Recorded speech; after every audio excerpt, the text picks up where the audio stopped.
din na yung teams natin ay magkaroon ng mabilis na plays. So, interesting kung paano magiging initial rotation ng mga XP laners coming into the turtle objective. Oh, yung turtle talaga, first turtle, around that XP lane, napaka-importante ng level 4 ang ating mga XP laners dahil impactful ang kanilang mga ultimate. And this time around, the CC versus, I think, the Arlot, hindi kasi kasing impactful ng final slash yung Yo-Yo Blitz eh.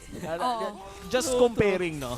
Pero kung 1v1 at patagaanan lang, nako, nandyan talaga ang staying power ng CC. And then, yung mga outplays. And by the way, binabati ko pala si nanonood ngayon si Iwa Motors mula sa Tanya Markova. Shoutout sa'yo, boss. Oy, wow. Ay, shout out mga boss. Ayun na. Ayun na nga. Ito na yung sinasabi natin na mga early game pa lang Curse Blast for Hatred during that moment. Ramdam mo na ang sakit ng isang Vexana. So isa siya sa mga pwedeng possible na target later on ni Kirk from Minana Evos. Kasi parang di ba ang hirap yung dash kasi ng Arlot, hindi naman minsan tatamaan ng Deadly Grasp. Oo, tsaka yung overall composition dito ng Minana Evos ay napakabilis na naman umikot dahil nga sa Rafaela. And I do think that Spider Miles holding this Rafaela, ito talaga yung totoong comfort pick niya. I think most of the Spider Miles games na pinanood natin, talagang Rafa Gods. Kumbaga kung si Venus ay Estes, si Spider Miles ay Rafaela. At yung maganda kasi dun sa Rafaela ngayon sa meta natin, may focus talaga sa mga marksman eh. Alam naman natin isang enabler, I guess, is the word that I'm looking for para sa mga marksman ngayon. And ngayon, kailangan na ma-enable ng XP lane ang kanilang mga junglers with the upcoming turtle. Level 3 pa rin si Heads at si Kirk, pero si Kaizen ay nagmamasid na sa may bandang Gedli. The same could be said for Ryzen. This might just be a 2v2 na maaga-aga. Nagkakaramdaman dito yung mga supposedly pang setup na play, pero si Kirk naiwan doon, may pilit na mag-dash siya. Buhay pa rin habang si Kaizen ay gagamitin na agad yung heavy spin. Habang si Heads pa dito makakatakas, buhay pa rin si Kirk.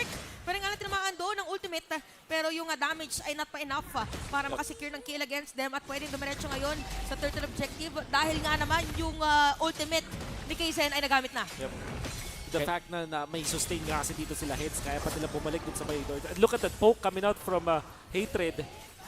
Binabalik ng TNC yung ginagawa sa kanila kanina. Oo, and TNC securing the first turtle of the game after a great play in the XP lane. Kumbaga, pinoproblema natin yung final slash, edi pauwiin muna natin yung may final slash before we get that turtle. TNC once again securing an early game lead. Oh, talagang nakuha na ng TNC yung kanilang sabihin na natin tempo in terms of early game. Kailangan na lang dito is ma-maintain ulit yung kanilang play against Minana Evos and for Ryzen and even Kaizen, later on, magmamatter na dito kung kailan mo gagamitin yung ultimate. Kanina for Kaizen, parang nahirapan siya dun sa turtle steal or turtle contest kasi walang heavy spin. Oo, and yung heavy spin, napakalaking tulong yan para sa side ng Minana Evos in boxing out while getting the retry as well. Ilang beses na tayo nakakita ng iniipit ng Akai yung jungle. Ito yung literal na parang binubrusko niya. Akin tong rebound na to, akin tong retry na to. Ano? Ano? Gagalaw ka? Di ba ganun talaga yung concept? Kung Tagalog lang po ang voice over ni Akai, ganun po sinasabi niya habang nag-heavy spin. Ano? Nalilita ka yata sa akin eh. Parang yung Akai, napakabait nung mga bosses. No? Parang gusto lang niyang kumain, yun lang yung sinasabi niya. Pero siguro nga sa Tagalog dub, ganun. Ganun Nagbago na ng ng personality. Alam mo naman, kapag may mga anime, ginagawang Tagalog dub, minsan nga, binabago yung pangalan eh. Oo, tama. Parang Anita Maxwell lang yan. This is my alter ego. Tama. Mapagano na lang tayo, pero Minana Evos right now, nararamdaman nila ang early game lead ng TNC Pro Team at napa-retry pa nga doon si Ryzen. Naagaw naman niya mula kay Kaizen. Ang kinagandaan naman para kay Kaizen is that yung purple buff ay sure na mas masecure niya. So pwede maguluhin din ng TNC para mag-try na paggamitin ng retry, pero hindi. Dahil meron na turtle in 8 seconds. So top lane naramdaman niya. So sabi nga, dalawa yun nandito sa top. Kailangan pag dumash. Kanina pa, no?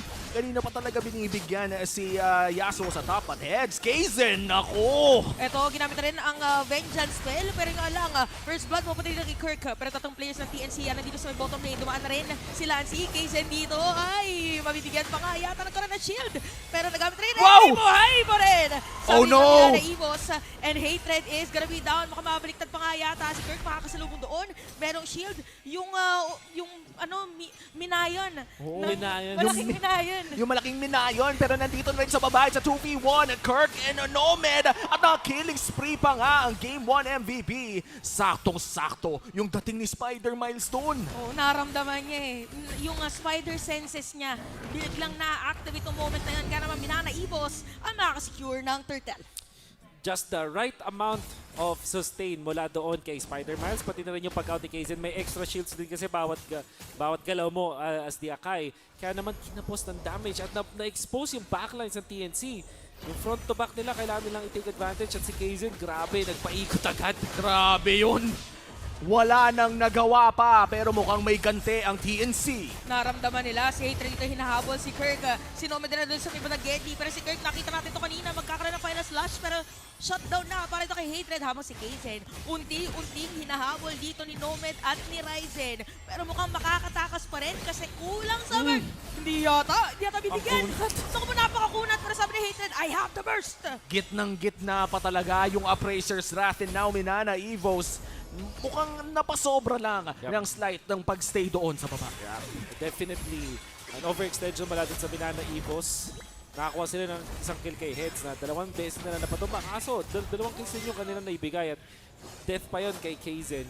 Ayaw mo kasi malulugi ka sa levels kapag ganun. However, lamang pa naman ang Minana Evos. In fact, yung lahat ng pressure na napunta dun sa may bottom lane, ang nangyaring resulta is nakapag-farm ng tahimik at mapayapa si Domeng. Paldo na naman. 5K ngayon, 1,000 ahead of his competition. At napakaganda na nakuha agad niya ang kanyang golden staff dahil ang laking power spike niyan para sa carry. Now, Minana Evos holding almost a 2K gold lead para sa side nila. Ito na ata yung oras para i-secure ng mas maaga ang objective na turtle pero nasa kabilang side pa sila ng mapa. Oo, ito na yung sinasabi natin na pwede silang mag 5-man objective.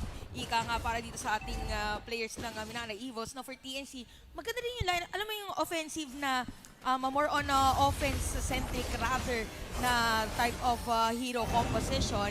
Nagamit na rin dito yung Circling Eagle. Aray! Nagulat na naman tayo para badminton play. Ang pinakita dito ni Kirk. Wow! Mayroon pang serve na ginawa doon sa ilalim ng tore habang nagamit na rin yung Eternal Guard. Ibig sabihin, Minana Evos, walang panggulo doon sa pag-cause sa third objective. Si Yasuo pa, kamuti ka na rin habang si Casey dito makawala ng buhay. Wow! Pero look at that sustain from Spider Miles. Kaya naman TNC, sila pa rin ang makakasecure ng turtle. Initially, napakaganda na ng engage mula sa Minana Evos pero paano nga ba na-secure ng TNC ang turtle na yon? Started dun sa pag-bait nila sa Minana Evos na mag-overcommit. Pero mukhang si Domeng yung target nila dito. Ay, naku po si Nomad. Nomad is an island. Nakakita siya. Sinamahan siya ng mga players ng Minana Evos. Nag-iisa naman nga ba, Island at binadminton play na ni Kirk. Now 4-1-1. Pero dahil na nagro-roam na madalas si Kirk, nakatore naman si Head sa baba. Nakakita natin yung play dun sa mid din si Nomad. Gumamit ng flicker para iligtas yung sarili niya, pati si Hatred dahil nadamay na rin. Uy, si Ryzen dito, mahuli nila. Pero nakita natin, nandun na yung damage from Minana Evos. Pero ang daming mga skills na nagamit. Si Heads na yu. Pero aalis lang muna sila doon against Minana Evos. Kung napapadala sa scroll mo sa TikTok, Shandel yun yung official song ni CC. Nagsi-stream kasi siya. Hindi, pansin ninyo, ano yan parang naisulat. Nung nilabas si Sisi na sakto yung yu. Tapos may nag-e-edit na yu. Tapos bukod pa dyan, yung may mga team song. Paborito ko yung kay Granger Yung bibigyan ng discount. Yun yung, kaso ang tagal nating makakita ng Granger dito Mababa ang chance. Hindi pa tayo nakakita talaga ng Granger. TNC. Luke Eagles ngayon ng 3,000 at ganun din sa levels. Mas importante sa ngayon yung levels para dito kaya Ryzen. So, they definitely need to get kills. Oh, no! Grabe. Speaking of kills, si Kirk yata ang una nilang mapapatay para nailaglag na doon ang Appraiser's Wrath. Kirk is down. At saktong-sakto doon, yung pagkakapasok ni Nomad with that circling eagle habang si Kaizen nagpo-poke lang pala ng Torre doon sa may middle lane. Ang ganda ng chain crowd control na pinapakita ng TNC dito. Ito yung hinihintay nilang matapos yung full duration para hindi na talaga makagalaw si Kirk dahil nakita naman natin ang kapasidad ni Kirk, especially on this Arlot. Kahit low HP na, bawal mo maliitin. However, yung macro ng Minana Evos, ang tahimik lang pero nakapag-split push sila. Kunwari itong mid lane, nung nagkaroon na clash dun sa may bandang crab, ang ginawa ni Kaizen was to actually pressure the mid lane. And then top lane, nandun si Novaria at naipit pa nila si Ryzen. Naku, sakto po sa tabi ng Lord nakuha dito si Ryzen. E di Minana Evos, ito na yung perfect time para sa kanila na kumuha ng Lord Objective habang si Nomad doon ay kamuntikan pa dahil nangalahati ang kanyang buhay. Hatred nakatago, nag-aabang ng pwedeng makuha against the players of Minana Evos. Ginamit dito ang first kill, pero si Yasuo dito makakakuha ng kill. Double kill na para sa kanya, flicker out para kay Nomad. Kalahati yung Lord marereset, okay? At magkiklear na lang muna ng minion wave dito ang mga players ng TNC. Kaizen with the great play pero may counter set na nagmula dito kay Hatred. Kaya naman TNC ngayon ang magsisimula ng ating first Lord of the game. Great patience play mula dun sa kay Hatred. Ang ginawa ng Minana Evos, ginamit nila yung Astral Echo. However, sinabayan nila yung paglalakad ng Echoes, which means na hindi talaga nila alam na nandun si Hatred. Then, Hatred with the play as we saw. Kasi parang dun lang, nung pagkaspat ni Spider-Man sa kanya, gamit yung skill pang-scout ng isang Rafaela, dun lang nagparamdam si Hatred. Oh, Lancy hinabol sa kabilang galaxy. Pero makakatakas naman pala. Pinakaba lang tayo. Naramdaman niya rin sabi niya calculated makakatakas. Pero makikita natin ngayon, for TNC, parang nagiging sagot nila doon sa pugak play na ginagawa ng Minana Evos is yung aggression. Talagang kung sino pwedeng bigyan, binibigyan na nila agad. Ayun napakagandang ultimate na nagmumula kay Hatred. Nakikitang-kita sa replay. Yun yung nagbigay sa kanila ng Lord. I would say, kumbaga, Lord na dapat ng Minana Evos, but because of that play, ay napunta pa sa kanila. This time around, mukhang magbabalik ang ating gold lead to just 1,000. Oh, napakaganda paghabol dito para sa TNC. Pero mabilis naman na madedepensahan na Minana Evos yung Lord.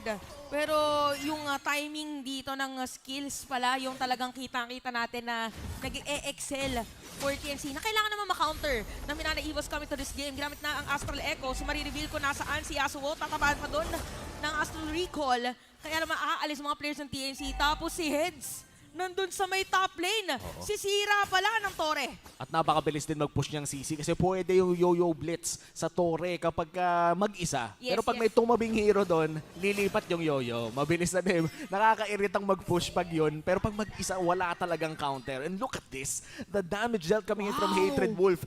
Ito ba yung ma-expect natin coming in from a Vexana pick? Exactly. That's exactly what you're looking for sa Vexana kasi ang layo nung pwede mong paggamitan ng kanyang mga spells mo. Hindi kasi layo na isang Novaria for sure, pero kasi parang mas constant at sobrang baba ng cooldown. Kaya nga naman, pag meron ka mga dalawang mga Brusco sa harap or meron kang isang Matilda to save you, magiging confident kang gumamit ng isang Vexana. At ito talaga yung nasa meta natin ngayon. Ang sakit ng damage, meron kang knock-up na extra. Lumit man yung range ng iba niya mga spells. Hindi na ganun kalaking problema kasi malakas pa rin naman yung damage output mo. And looking at the Lord advantage, 1,000 lamang ang nakuha doon ng side ng TNC pero napaka-crucial niyan to put the lead, the gold lead of Minana Evos just back to 1K. Pero mukhang kumukuha na naman ng Torre ang Minana. Talagang nagmamadali sila in terms of pushing those waves. Oo, tsaka yung madali nila, okay, nandiyan na sila, kailangan natin umalis dito. Tapos wala na sila, balik na tayo dito. O nasa bottom lane ulit. Yung mga players ng Minana Evos at look up Domeng, parang nakita na natin kanina, gagawin niya ulit. At makakabili pa nga ng dalawang item dito, ng dalawang players ng Minana Evos. Sulit na sulit talaga yung movement speed ng Rafaela dito, no, Wolf? Yep, at lalo na rin yung parang anti-slow, di ba? May ganun pang factor yan. Ang Minana Evos just really taking a lot of space dito sa ating mapa na parang sila yung nagko-control kung saan dapat tayo mag-clash. And yung sabi mo nga, di ba, yung TNC parang napapaisip, parang nilaban pa tayo. Hindi. And just like in the previous game, ang pinapag-farm nila ngayon ay si Lancy dun sa may long lane. Interesting choice para sa side ng Minana Evos. Ito ata yung nakasanayan nilang gameplay, and for Minana Evos, ipupul na nila ang Lord pero papunta pa rin ang TNC Pro Team. Alam naman siguro nila na sinisimulan na ito ng Minana, but it is a 4v5 kung mag-GG na sila ngayon at medyo delikado ang pwesto dito. Astral Echo on 4. Okay, nahanap ng mga players kung nasaan si Hatred. Si Hatred ang kanilang pinakaunang kailangan nakuhanin. Kalahati na lang ang buhay dito ng Lord. Makakapasok ba ang mga players sa TNC pero Minana Evos pinipigilan nila. Si Ryzen medyo na palayo kaya si Kaizen dito ang makakakuha ng Lord. Nasaalis na lang muna sila, kailangan dumipensa pa rin. Sabi ni Nomad tsaka Yasuo, kailangan ko munang bumato ng ultimate ko. Disengage lang agad after securing that Luminous Lord, and Minana Evos, napaka-disiplinado nila maglaro. Ganda nung ginawa doon nila dun sa may mid lane kasi tumama nga sa 4, diba? Tapos na-poke nila at na-confirm yun ng Minana Evos. Yung info na yun, nagbigay sa kanila ng signals na i-burst yung Lord. At syempre, dahil nakahanda na si Kaizen, nauna siya dun sa pwesto, nausog din yung pwesto ni Ryzen kasi out of the bush eh. So alam ko nasan din siya. That meant na yung Minana Evos, ang kailangan lang nila gawin is i-burst yung Lord, tapos mag-ulti si Kaizen, ilayo yung Fredrin, okay na, retry sa kanila na. At wala pang battle spells na nagamit para sa side ng Minana Evos. All flickers available on this Luminous Lord push. All eyes on Kaizen and Kirk. Isang final slash ang pwedeng magbago nito. Grabe magbitaw si Lance nung ano niya, nung Astral Echo. Parang hindi mo malalaman kung sa magagaling. Look at Aray! Ryzen! Hindi pa natin natapos yung sentence natin, napatay na siya dito ng player ng Minana Evos at kita natin ngayon Lord yung kailangan depensahan. Habang si Kaizen dito ginamit na rin ng heavy spin, kailangan kung yung mga players dito ng TNC, kailangan na depensahan. Pero yung Tori na sa middle lane ay masisira na din. Lahat ng mga inhibitor turret ay nasira na. Habang si Heads dito kulang yata sa damage. Tower lock mga players ng Minana. Meron pa silang minion wave pero din makakadepensa pa, hindi na. Dahil Minana Evos unang pagkapanalo ngayong season 13. 2-0